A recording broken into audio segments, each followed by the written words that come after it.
મૂળ અંજાર તાલુકાના ખેડૂઈ ગામના વતની અને જાણીતા વંધ્યત્વ નિવારણ નિષ્ણાત ડોક્ટર ભાવિન કમાણી રાજકોટમાં વ્યવસાયિક રીતે ભારે સફળતા મેળવ્યા બાદ તેમણે માતૃભૂમિ પ્રત્યેનો પોતાનો અદમ્ય પ્રેમ વ્યક્ત કરવા માટે પોતાના સ્વકંઠે ગાયેલું ભાવવાહી ગીત લોન્ચ કર્યું છે. વર્ષ 2018-19ના સમયગાળામાં જ્યારે રાજકોટમાં ડિવેરા ફર્ટિલિટી સેન્ટરનું કામકાજ નાના પાયે ચાલતું હતું, એ સમયે ડોક્ટર ભાવિન કમાણી અને રુચા જોશીએ સાથે મળીને કરેલી અથાગ મહેનત રંગ લાવી રહી હતી.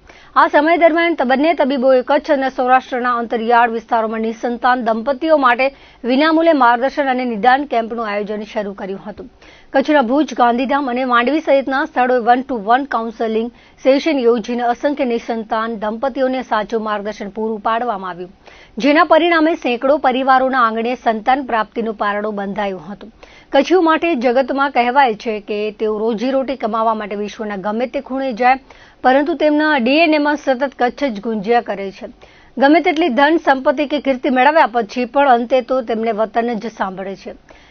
ડોક્ટર ભાવિન કમાણીનો જન્મ અને બાળપણ કચ્છના ખેડૂઈ ગામમાં જ વીત્યા હોવાથી ફાનસના ઝાંખા-પાખા જુવાળામાં દેખાતા ધૂંધળા દ્રશ્યોની જેમ વતનની મીઠી યાદો હંમેશા તેમના હૃદયમાં કોઈ ખૂણે સચવાયેલી પડી હતી. રાજકોટમાં તેઓ જ્યારે ખૂબ સફળ થયા ત્યારે સારવાર માટે આવતા કચ્છી નિસંતાન દંપતીઓને વારંવાર એક જ આજીજી કરતા કે રાજકોટ અમને બહુ દૂર પડે છે, તમે કચ્છ આવો. આ કચ્છીઓના કોલ અને વતનના અદમ્ય ખેંચાણને કારણે ડોક્ટર ભાવિન કમાણી અમદાવાદ અને બેંગ્લોર જેવા મેટ્રો શહેરમાં હોસ્પિટલ સ્થાપવાની મોટી અને આર્થિક રીતે ફાયદાકારક ઓફરોને હસતામુખે બાજુએ મૂકી દીધી હતી. તેમણે કચ્છી દંપતીઓની લાગણીને માન આપીને કચ્છના આર્થિક કેન્દ્ર સમાન ગાંધીધામમાં મા હોસ્પિટલ ખાતે ડિવેરા ફર્ટિલિટી સેન્ટરનો ભવ્ય શુભારંભ કરી દીધો છે. ડોક્ટર ભાવિન કમાણીએ આ તબક્કે પોતાના સહયોગી અને ડિવેરા ફર્ટિલિટી સેન્ટરના ડાયરેક્ટર અને એમ્બ્રિયોલોજિસ્ટ ડોક્ટર રુચા જોશીનો ખાસ આભાર માન્યો હતો. તેમણે જણાવ્યું હતું કે ડોક્ટર રુચા જોશી તેમના વ્યવસાયિક પાર્ટનર હોવાની સાથે જ વતનની સેવાની આ સફરમાં ખરા અર્થમાં સહભાગી બન્યા છે. મૂળ રાજકોટના વતની હોવા છતાં જ્યારે ડોક્ટર ભાવિન કમાણીએ કચ્છમાં સેન્ટર શરૂ કરવાનો પ્રસ્તાવ મૂક્યો, ત્યારે ડોક્ટર રુચા જોશીએ અમદાવાદ જેવી જગ્યાએ મોટી કારકિર્દી બનાવવાની તક છોડીને કચ્છ આવવાનો નિર્ણય ત્વરિત સ્વીકારી લીધો હતો. વ્યવસાયિક દ્રષ્ટિએ આ નિર્ણય ઘણો કઠિન હતો, છતાં નિસંતાન દંપતીઓની સેવાની આ મુહિમમાં સંપૂર્ણ કમિટમેન્ટ સાથે જોડાવાનો ડોક્ટર રુચા જોશીનો નિર્ણય વંદનીય છે. તબીબ દંપતીએ આ તકે ગર્વભેર જણાવ્યું હતું કે ઈશ્વરે તેમને વંધ્યત્વ નિવારણનું જે વિશિષ્ટ જ્ઞાન આપ્યું છે તેનો મહત્તમ ઉપયોગ તેઓ કચ્છની માતૃભૂમિના અક્ષાંશ રેખાંશ પર વસતા લોકો માટે કરવા માંગે છે. અમારો એક જ દ્રઢ સંકલ્પ છે કે કચ્છના રણમાં સંતાનરૂપી પુષ્પનું ઉપવન ખીલવવું છે અને કચ્છના ખૂણે ખૂણામાં કોઈ પણ દંપતી નિસંતાન ન રહે તે જોવું છે. અત્યારે જુઓ ને તો રોજ એક નવી કાં તો દવા કાં તો ટેકનોલોજી એનો છે ને રોજ નવું કાંઈ પણ સંશોધન આવતું હોય છે. અને આ સંશોધન જે છે એ ડેઇલીના રિસર્ચ પેપર્સ આવતા હોય, એની અંદર અમે ઘણું બધું સ્ટડી કરીએ છીએ. એટલે એડવાન્સમેન્ટની તમને વાત કરું તો અત્યારે પીજીએસ પીજીડી ટેકનોલોજી છે, એનું એડવાન્સમેન્ટ ઘણું સારું છે. પહેલાં જે તપાસો છે એ ભ્રૂણનો એક ભાગ લઈ અને અમારે મોકલવો પડતો હતો, એ હવે ભ્રૂણના ભાગ વગર પણ અમે ભ્રૂણની આજુબાજુનું જે પણ કેમિકલ મીડિયા એને અમે કહીએ, એ જે કેમિકલ હોય એ કેમિકલમાંથી પણ અમે ટેસ્ટ કરી શકીએ છીએ કે ભાઈ ભ્રૂણ છે તો એ બરોબર છે કે એમાં કાંઈ પ્રોબ્લેમ છે. બીજું છે કે જે લેઝર હેચિંગ જે વર્ષો જૂની ટેકનિક છે એની અંદર પણ ઘણા બધા નવી ટેકનોલોજી, નવા એઆઈના યુઝેજ, આવું ઘણું બધું આવેલું છે. એટલે એડવાન્સમેન્ટ તો બહુ સારું છે. સૌથી પહેલી વિશિષ્ટતા તો એ છે કે આવનારો જે દર્દી છે એ દર્દીને સૌથી પહેલું તો જે લાગે છે પોતાનાપણું. એના પછી અમે અમારા આટલા વર્ષોના અનુભવ પછી જે બી અમારા પ્રોટોકોલ્સ બનાવેલા છે એ પ્રોટોકોલ્સને કારણે અમારી સફળતા એ બહુ જ સારી રીતે અમને મળે છે. બીજું કે જે અત્યંત આધુનિક લેબ કહેવાય એવી લેબનું નિર્માણ કરવું પડે કે જે લેબની અંદર જેમ ગર્ભની અંદર બાળક ઉછરે અને એવું જે વાતાવરણ હોય એવું જ વાતાવરણ જ્યારે તમે લેબમાં બનાવો ત્યારે જ તમને સાચી સફળતા મળે. એટલે એવી એક અત્યંત આધુનિક લેબનું પણ અમે નિર્માણ કરી શકીએ છીએ. એટલે નિશ્ચિત રૂપે સફળતાનો દર તમને સારો જ મળવાનો છે. એટલે મારા ગાયકીની જર્નીમાં મારા 3 જે મારા ગુરુઓ છે, સૌથી પહેલાં મારા મમ્મી કે જેમણે મને શાસ્ત્રનું જ્ઞાન આપેલું છે. ત્યારબાદ મારા પપ્પા કે જેમણે મને ગાયકી શીખવાડી છે. અને એ કેવું છે કે બાળક નાનું હોય ને તો એને ખબર ન હોય કે મારે કઈ ભાષા બોલવાની છે, પણ એના મા બાપની જે ભાષા સાંભળે ને એ ભાષા એ શીખતો જાય. એ બાળક જો ભારતમાં જન્મેલો હશે તો ભારતની ભાષા બોલશે, અને ફોરેનમાં જન્મેલો હશે તો એની ભાષા બોલશે. એટલે હું જે શીખેલો છું એ નાનપણથી, ઘોડિયામાંથી, હાલરડાથી શરૂ થઈ અને અત્યાર સુધીની આ મારી જર્ની છે. એની અંદર મમ્મી પપ્પા અને ત્રીજો છે એ મારા મિત્ર પાર્થભાઈ કે જેમણે આ ગીત ડિરેક્ટ કરેલું છે. અમે બહુ નાના હતા ત્યારે સાથે ભણતા, ભણ્યા કેટલું એ તો ખબર નથી, પણ જે મિત્રતા જે નાનપણની છે ને એ હજી સુધી એટલી અકબંધ છે કે ઘણા બધા વર્ષોના બ્રેક પછી અમે ફરીથી પાછા મળ્યા. કારણ કે વચ્ચે મારા પપ્પાની જોબ, એટલે અમારે શિફ્ટ થવાનું થાય એક ગામથી બીજા ગામ, અને પાર્થભાઈ એના કામમાં સ્થગિત હતા. તો જ્યારે અમે સાથે મળ્યા તો તમને એવું જ ફીલ થાય કે ભાઈ આ ઈ જ છે, આમાં કાંઈ ફરક નથી. એટલે એકચ્યુઅલી મારી પાસે આ સોંગ ગવડાવ્યું છે એણે. મને ખુદને ખબર નહોતી કે હું ગાઈશ અને કેવું ગાઈશ, પણ જે છે એ તમારી સામે છે આજે. ઓલમોસ્ટ બધા દેશ, જેટલા બી લોકો અમારી પાસે આવે છે એમાં તમે સમજો કે વેસ્ટ આફ્રિકા છે, US, UK, યુરોપના સ્વીડન જેવા દેશોમાંથી, આપણું સ્પેન, ત્યાંથી બી લોકો આવે છે. અને બધા જ દર્દીઓને સારવાર અમે આપેલી છે. અને જે પરિણામ જે આપણા લોકો માટે છે, સમજો કે હ્યુમન બોડી જ છે, જે પરિણામ આપણા લોકો માટે છે એ જ પરિણામ એમના માટે છે. એટલે સફળતાપૂર્વક બી ઘણા લોકો સારવાર લઈને ગયા છે હોસ્પિટલમાંથી. વંધ્યત્વને લગતા ઘણા બધા કારણો છે. સ્ત્રીને લગતા કારણો અને પુરુષને લગતા કારણો અલગ અલગ હોય છે. સૌથી ખાસ કારણોમાં આપણું વાતાવરણ, આજનો ખોરાક, બેઠાડું જીવન, લેટ મેરેજીસ આ મુખ્ય કારણો છે. એની જોડે જોડે તમાકુની વધારો પડતો ઉપયોગ આજકાલના જમાનામાં પુરુષોના વંધ્યત્વના કારણનું મુખ્ય કારણ એ બી બની રહ્યું છે.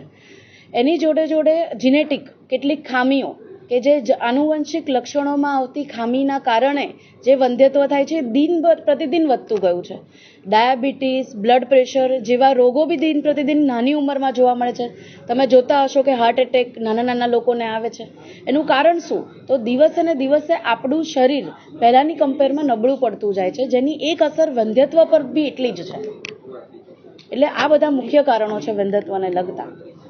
જો દરેકનું શરીર અલગ હોય, દરેક સ્ત્રી અલગ અલગ શરીર હોય, દરેક પુરુષને અલગ અલગ કારણો હોય. એટલે જેનું રોગ હોય ને એ રોગ પ્રમાણે જ અમે એનું ટ્રીટમેન્ટ કરતા હોય છે.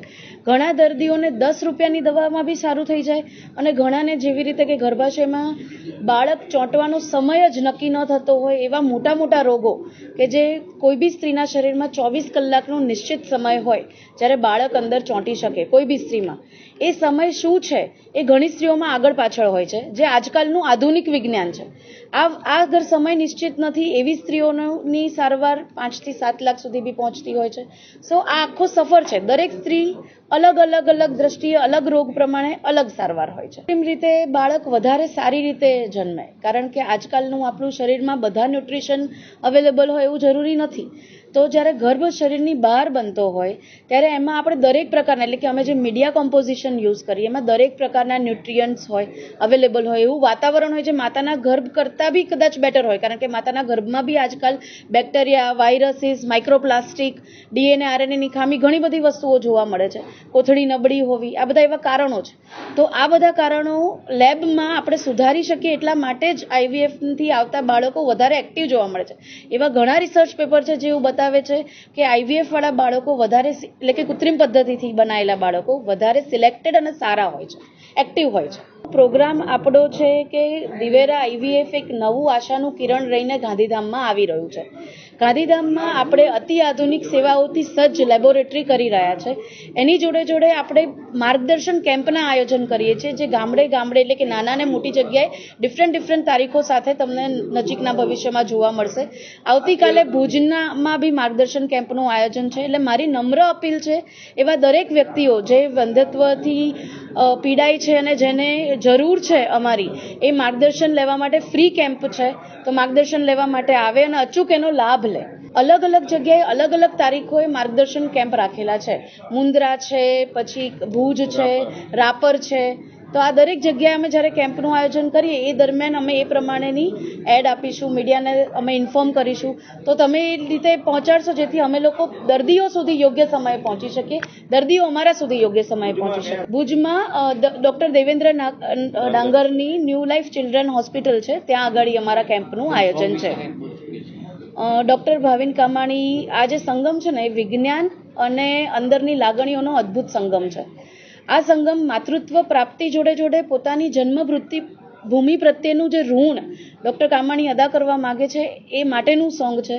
તો મારી નમ્ર અપીલ છે કે આ સોંગ દરેક વ્યક્તિ સુધી પહોંચે અને કચ્છની ધરતીનો અમારા પ્રત્યેનો પ્રેમ અને કચ્છના દર્દીઓ પ્રત્યેનો અમારા પ્રત્યેનો પ્રેમ અમે આ સોંગ થ્રુ બધાને કહી શકીએ, બતાવી શકીએ. કચ્છની ધરતીમાં 15 થી 17% અત્યારે પહોંચી ચૂક્યું છે વંધ્યત્વનું કારણ, જે દર વર્ષે ધીરે ધીરે વધતું રહ્યું છે.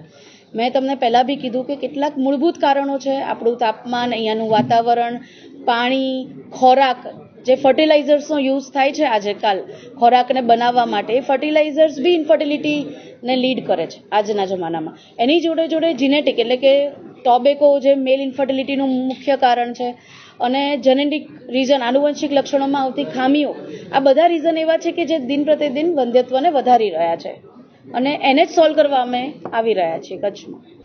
લંડનના હિથ્રો એરપોર્ટ પર ગુજરાતની આવેલી કેસર અને હાફૂસના બોક્સ ઉતરે અને તેની સુગંધ આખા કાર્ગો એરિયામાં ફેલાઈ જાય ત્યારે એક ભારતીય તરીકે બહુ ગર્વ થાય. લંડન, લેસ્ટર અને બાર્મિંગહામમાં વસતા ગુજરાતીઓ અને ભારતીયો માટે આ માત્ર ફ્રૂટ નથી, વતનની યાદ છે.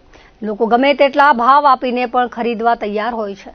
હવે તો યુરોપિયન પ્રજાને પણ ઇન્ડિયન મેંગોનો ચસ્કો લાગ્યો છે. આ શબ્દો છે દિગ્વિજયસિંહ ગોહિલના, જેઓ પ્રતિ વર્ષ કેરી ખરીદવા ગુજરાત રૂબરૂ આવે છે અને ઇંગ્લેન્ડમાં કેરી ઇમ્પોર્ટ કરે છે. વિશ્વમાં અને ભારતમાં ઘણા પ્રકારની કેરીઓ મળે છે, પણ ગુજરાતીઓ અને વિદેશીઓને માત્ર કેસર કેરી અને મહારાષ્ટ્રની હાફૂસ જ ભાવે છે.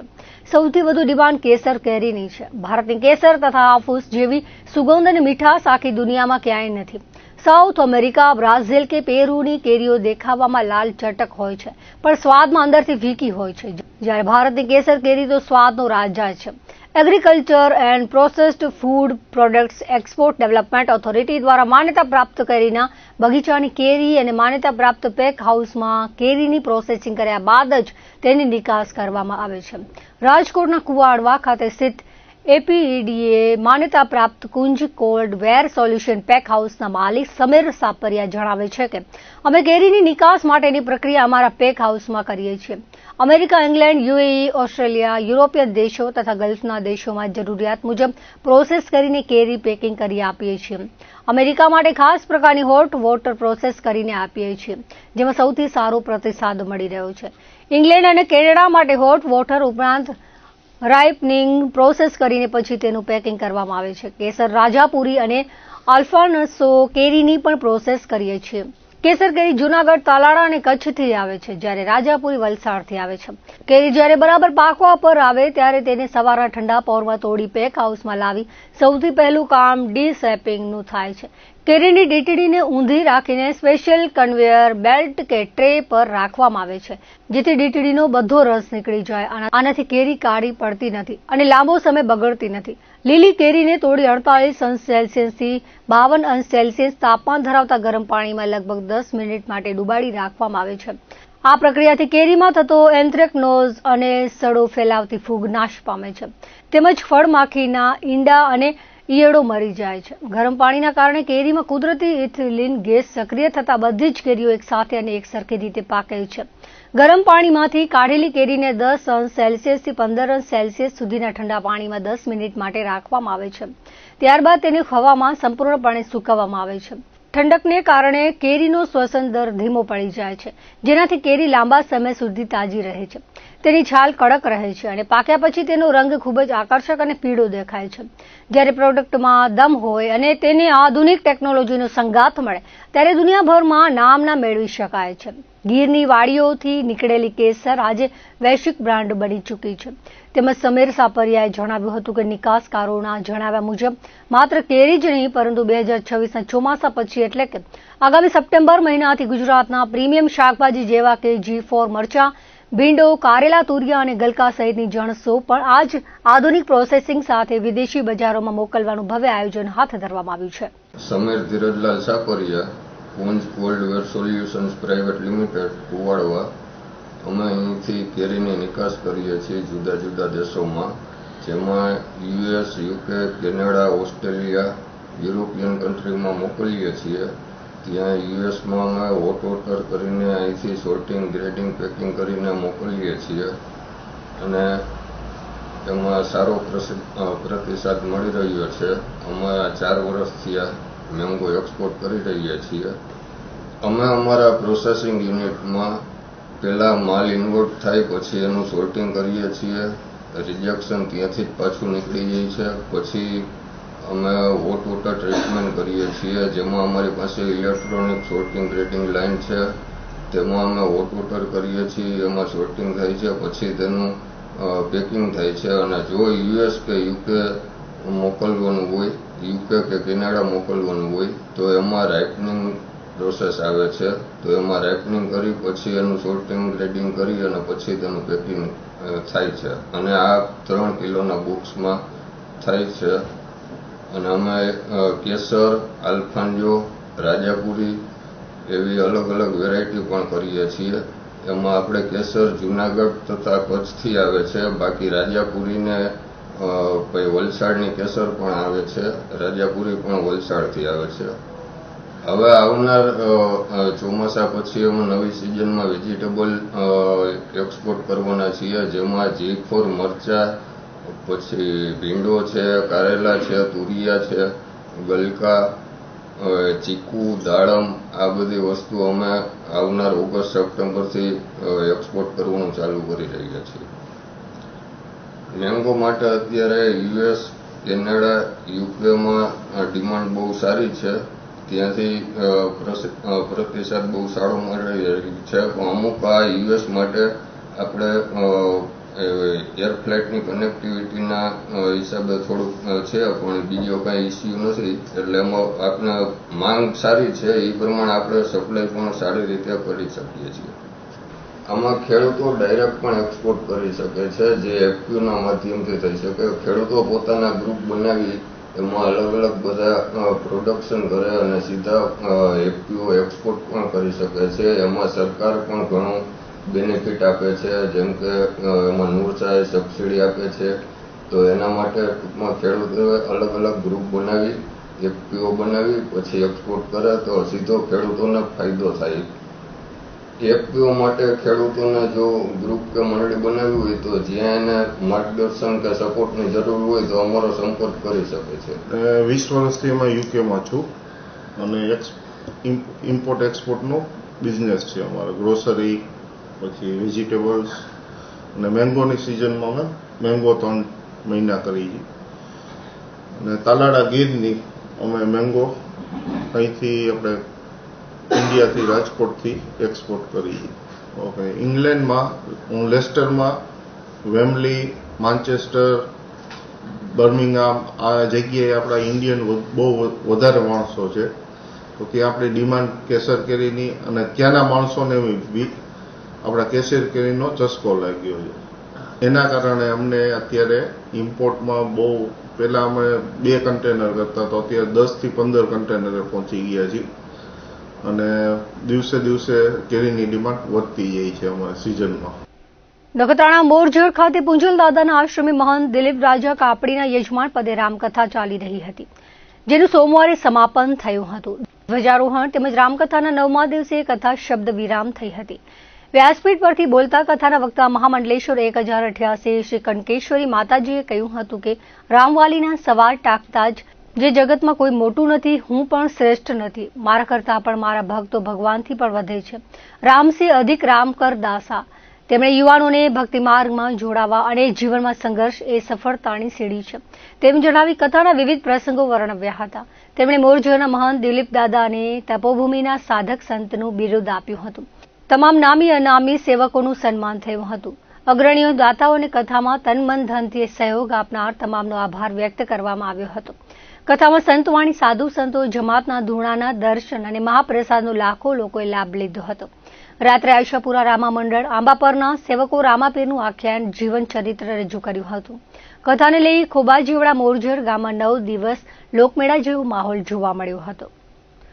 દર્શક મિત્રો, હતા ત્યાર સુધીના કચ્છ ટીવી સમાચાર. ફરી મળીશું નવા સમાચારો સાથે, નવી અપડેટ સાથે. ત્યાં સુધી મને રજા આપશો. નમસ્કાર.